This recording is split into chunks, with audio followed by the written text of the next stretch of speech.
Hello friend, स्वागत है आपका मेरे यूट्यूब चैनल पर। आज हम बात करेंगे भूगोल विषय पर दीर्घ पाठ योजना के बारे में, जिसका प्रकरण है धरातल के रूप बदलने वाले कारक, बाह्य कारक। आंतरिक कारक के बारे में पहले से हमने लेसन प्लान बना रखा है, आपको प्लेलिस्ट में मिल जाएगा। आप डिस्क्रिप्शन बॉक्स में इसकी लिंक आपको मिल जाएगी, आप वहाँ से देख सकते हैं।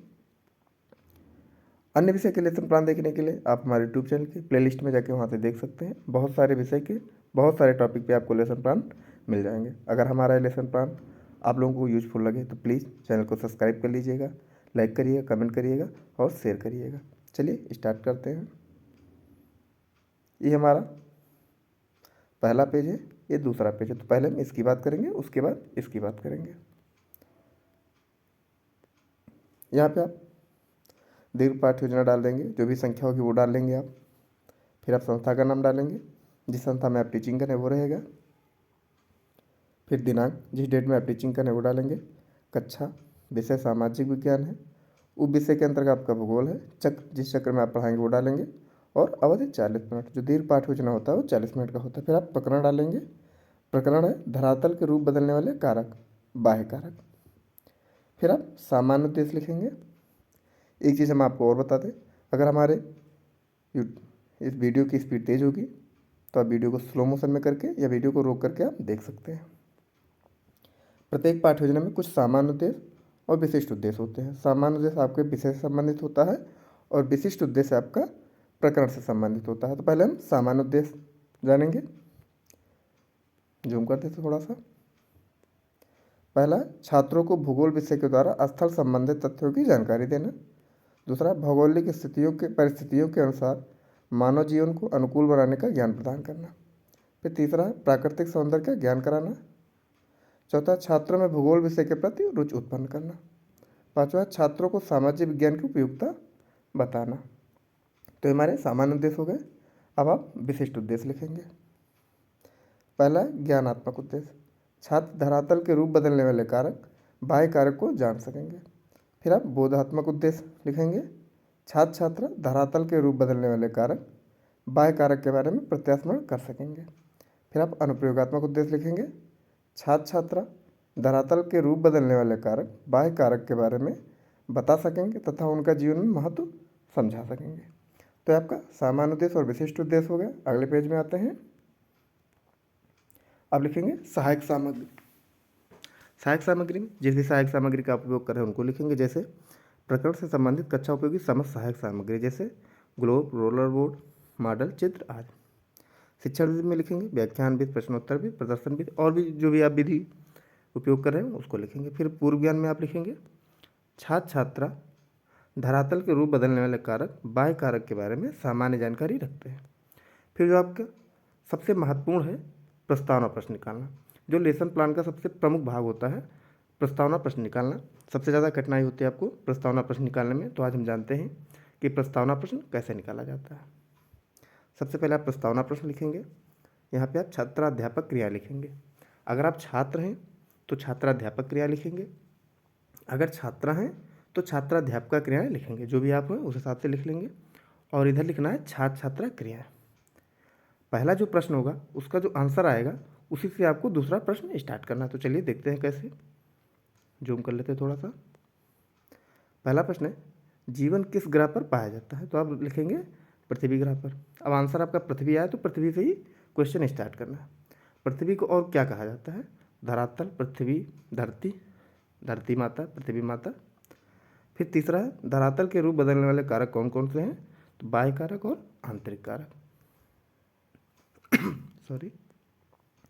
चौथा, धरातल के ऊपर बदलने वाले बाह्य कारक के बारे में आप और क्या जानते हैं? तो आपका मौन प्रश्न हो जाएगा या समस्यात्मक प्रश्न।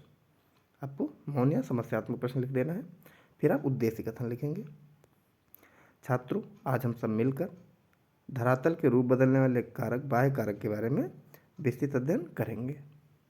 तो आपका हो गया। फिर आप प्रस्तुतिकरण पहला करेंगे। ये आपका तीसरा पेज है और ये आपका चौथा पेज। तो पहले तीसरा देखते हैं, उसके बाद चौथा देखेंगे। आप प्रस्तुतिकरण एक डालेंगे। इसमें लिखेंगे शिक्षण बिंदु। यहाँ पे लिखेंगे छात्राध्यापका क्रियाएं। ऊपर आप प्रस्तुतिकरण डाल देंगे। ये प्रस्तुतिकरण। फिर आप लिखेंगे शिक्षण बिंदु। शिक्षण बिंदु में आपका धरातल के रूप बदलने वाले कारक। छात्राध्यापक क्रिया लिखेंगे या छात्राध्यापक क्रिया लिखेंगे। जैसे मैंने पहले बताया है, अगर आप छात्र हैं तो छात्राध्यापक क्रिया लिखेंगे, छात्र हैं तो छात्राध्यापक क्रिया लिखेंगे। इधर लिखेंगे छात्र छात्रा क्रियाएं, इसमें लिखना है छात्र छात्रा, ध्यानपूर्वक सुनेंगे। तो ये आपका शिक्षण बिंदु है, यहाँ से लेके आपका यहाँ तक शिक्षण बिंदु है, आप देख के लिख लेंगे। चलिए हम बोल देते हैं, थोड़ा जूम कर देते हैं। अगर हमारे वीडियो की स्पीड तेज़ होगी तो प्लीज़ वीडियो को स्लो मोशन में करके या वीडियो को रोक करके देख लीजिएगा और प्लीज़ वीडियो को लाइक कर दीजिएगा। हम जानते हैं कि पृथ्वी के धरातल पर परिवर्तन लाने के दो प्रकार के बल कार्य करते हैं। एक बल धरातल के अंदर कार्य करता है जिसे आंतरिक बल, दूसरा बल धरातल के ऊपरी भाग में कार्य करता है जिसे बाह्य बल, एक्सटर्नल फोर्स कहते हैं। भूपटल पर इन्हीं दोनों शक्तियों के कारण परिवर्तन होता है। फिर पृथ्वी की बाह्य शक्तियों द्वारा भूपटल के ऊपर तोड़ फोड़ की जाती है जिससे टूटे हुए टुकड़ों को एक स्थान से दूसरे स्थान पर इकट्ठा करने की क्रिया को अनुच्छादन कहते हैं। तो ये आपका शिक्षण बिंदु हो गया। फिर आप प्रस्तुतिकरण के बाद आप बोध प्रश्न करेंगे। बोध प्रश्न में आपके 3 प्रश्न रहते हैं और जो आपका तीसरा लास्ट प्रश्न होता है वो मौन प्रश्न, समस्यात्मक प्रश्न रहता है। पहला है, पृथ्वी पर या धरातल में परिवर्तन लाने वाले कितने बल कार्य करते हैं? तो 2 बल। टूटे हुए टुकड़ों को एक स्थान से दूसरे स्थान पर इकट्ठा होने की क्रिया को कहते हैं अनुच्छादन, डिडक्शन। अपक्षय के बारे में आप क्या जानते हैं? मौन प्रश्न हो जाएगा। फिर आप प्रस्तुतिकरण 2 करेंगे। इसमें भी शिक्षण बिंदु आपका है अपक्षय, बेदरिंग। फिर छात्राध्यापक या छात्राध्यापक क्रिया लिखेंगे, जो भी आप है उस हिसाब से। छात्र छात्रा क्रियाएं, छात्र छात्रा ध्यानपूर्वक सुनेंगे, इतना लिखना होता है। फिर आपका ये शिक्षण बिंदु है, यहाँ से लेके और यहाँ तक आपका शिक्षण बिंदु हो जाएगा। जूम कर देते हैं। प्लीज़ अगर हमारा लेसन प्लान आप लोगों को यूजफुल लग रहा हो तो प्लीज़ चैनल को सब्सक्राइब कर दीजिए और वीडियो को लाइक ज़रूर कर दीजिए। चलिए स्टार्ट करते हैं।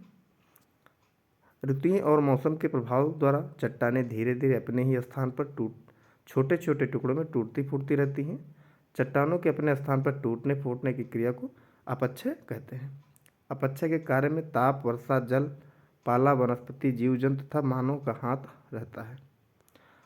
अपक्षय मुख्य रूप से 3 प्रकार का होता है: भौतिक अपक्षय, रासायनिक अपक्षय एवं जैविक अपक्षय। ताप दाब के कारण टूटने फूटने की भौतिक अपक्षय, किसी अन्य तत्व के साथ मिलने पर रूप बदलना या अलग होना रासायनिक अपक्षय तथा जीव जंतुओं द्वारा रूप परिवर्तन को जैविक अपक्षय कहते हैं। फिर आप बोध प्रश्न करेंगे, बोध प्रश्न लिखेंगे। अपक्षय कितने प्रकार के होते हैं? तो 3 प्रकार के। ये हमारा शिक्षण बिंदु पर होगा, एक बार में दिखा देते हैं आपको। तो ये आपका हो गया। फिर आप बोध प्रश्न करेंगे। प्रत्येक बोध प्रश्न में आपको 3 ही प्रश्न रखने हैं। जो तीसरा लास्ट प्रश्न होता है वो समस्यात्मक होता है। पहला, अपक्षय कितने प्रकार के होते हैं? 3 प्रकार के। चट्टानों के अपने स्थान पर टूटने फूटने की क्रिया को कहते हैं अपक्षय। अपर्दन, इरोजन के बारे में आप क्या जानते हैं? आपका समस्यात्मक हो जाएगा। फिर आप पेज नंबर अगले में आएंगे। ये 2 पेज एक साथ में है, तो ये आपका पेज नंबर 5 है और ये पेज नंबर 6। तो पहले हम पेज नंबर 5 देखते हैं। प्रस्तुतिकरण आपका 3। शिक्षण बिंदु आप लिखेंगे अपर्दन, इरोजन।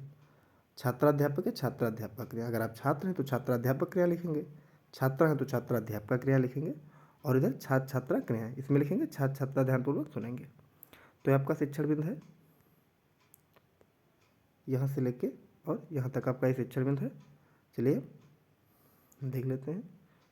प्लीज़ वीडियो को लाइक कर दीजिए आप लोग। जब प्रवाहित जल, पवन, समुद्री लहरें, हिमानी आदि शक्तियाँ चट्टानों में तोड़ फोड़ करती हैं तथा परिवहन द्वारा उन्हें दूसरी जगह ले जाती है तो बस इसी क्रिया को अपर्दन कहते हैं। इसमें कटाव और बहाव की प्रक्रिया को शामिल किया जाता है। अपर्दन एक गतिशील क्रिया है, यह अपक्षय से भिन्न है। अपर्दन के लिए अपक्षय आवश्यक नहीं है। दोनों क्रियाएं एक साथ अथवा अलग हो सकती हैं। अपक्षय अपर्दन में सहायक हो सकता है परंतु अपर्दन का भाग नहीं है। वर्षा का जल, नदी, पवन हिमानी को कुरेद कर इन्हें अपर्दित करती हैं। फिर आप बोध प्रश्न करेंगे। तो ये आपका शिक्षण बिंदु हो गया। फिर आप बोध प्रश्न करेंगे, जूम कर देते हैं। प्रवाहित जल, पवन, नदी, हिमानी, सागरी लहरें कुरेद कर क्या करती हैं? अपर्दन। अपर्दन के लिए क्या अपक्षय आवश्यक है? नहीं। अपर्दन द्वारा निर्मित स्थलाकृतियों के बारे में आप क्या जानते हैं? यही 3 नंबर है। तो आपका ये मौन प्रश्न हो जाएगा। फिर अगले पेज में आते हैं और प्रस्तुतिकरण 4 करते हैं। प्रस्तुतिकरण 4 शिक्षण बिंदु लिखेंगे। अपर्दन द्वारा निर्मित स्थलाकृतियाँ ये शिक्षण बिंदु है। छात्राध्यापक या छात्राध्यापक क्रिया लिखेंगे, जो भी आप है। छात्र छात्रा क्रिया में लिखेंगे, छात्र छात्रा ध्यानपूर्वक सुनेंगे। तो आपका शिक्षण बिंदु है यहाँ से लेके और यहाँ तक। देख लेते हैं, जूम कर दिया। नदियों का बहता जल अपर्दन कार्य के लिए सबसे महत्वपूर्ण होता है। नदी का अपर्दन कार्य नदी के ढाल, जल की मात्रा तथा वेग पर निर्भर करता है। नदियाँ अपर्दन एवं निक्षेपण द्वारा विभिन्न प्रकार की भू आकृतियाँ बनाती हैं, जैसे वी आकार की घाटी, गार्ज आदि। फिर जब नदी के रास्ते में मुलायम चट्टानें परतों में होती हैं, तो नदी इन मुलायम चट्टानों को काटकर जलप्रपात का निर्माण करती है। विश्व का सबसे ऊंचा जलप्रपात दक्षिणी अमेरिका के वेनेजुएला का एंजल जल प्रपात है। नदियाँ विसर्ग तथा डेल्टा का निर्माण करती हैं। तो ये आपका शिक्षण बिंदु हो गया। फिर आप सैंपट कार्य करेंगे। सामाजिक विज्ञान में आप चौथे प्रस्तुतिकरण के बाद आप ब्लैक बोर्ड वर्क कर लेंगे। ये आपका सही से जो है सैंपट कार्य माना जाता है, लेसन प्लान माना जाता है। तो आप सैंपट कार्य में आप वी आकार की घाटी और नदी डेल्टा ये अपर्दन के कार्य आप चित्र बना के समझा सकते हैं। चित्र के माध्यम से एक ब्लैक चार्ट में आप बना लेंगे। आपका लेसन प्लान थोड़ा अट्रैक्टिव लगेगा, अच्छा लगेगा।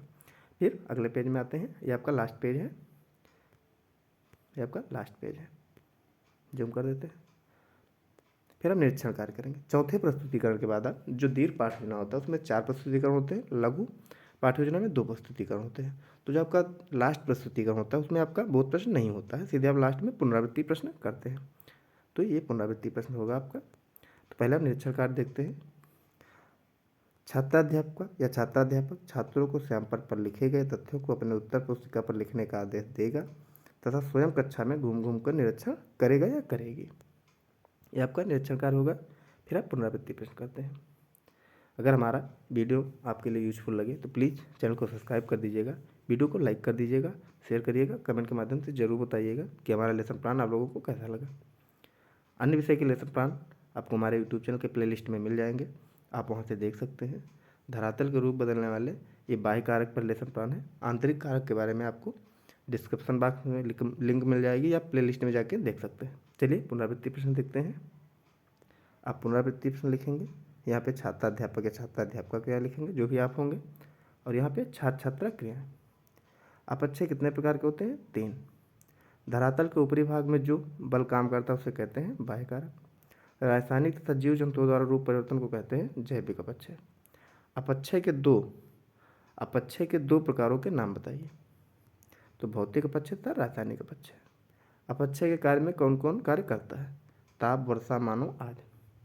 फिर आप गृह कार्य करेंगे। छात्राध्यापक छात्र छात्रों को धरातल के रूप बदलने वाले कारक बाह्य कारक के बारे में घर से लिख कर लाने का आदेश देगा या देगी। फिर आप समालोचना हेडिंग लिख के छोड़ देंगे। जब आप टीचिंग करेंगे तो आपके जो हेड होंगे, जो वहाँ के टीचर होंगे, जो मेन होंगे, वो आपकी टीचिंग चेक करेंगे और कुछ कमेंट करते हैं। तो ये आपका दीर्घ पाठ योजना रहा भूगोल विषय का। तो प्लीज़ आप लोग चैनल को सब्सक्राइब कर लीजिएगा, वीडियो को लाइक कर दीजिएगा, कमेंट के माध्यम से ज़रूर बताइएगा कि हमारा लेसन प्लान आप लोगों को कैसा लगा। अन्य विषय के लेसन प्लान देखने के लिए आप हमारे यूट्यूब चैनल के प्लेलिस्ट में जाकर वहाँ से देख सकते हैं। तो प्लीज़ आप सभी लोग वीडियो को लाइक कर दीजिएगा। Thank you.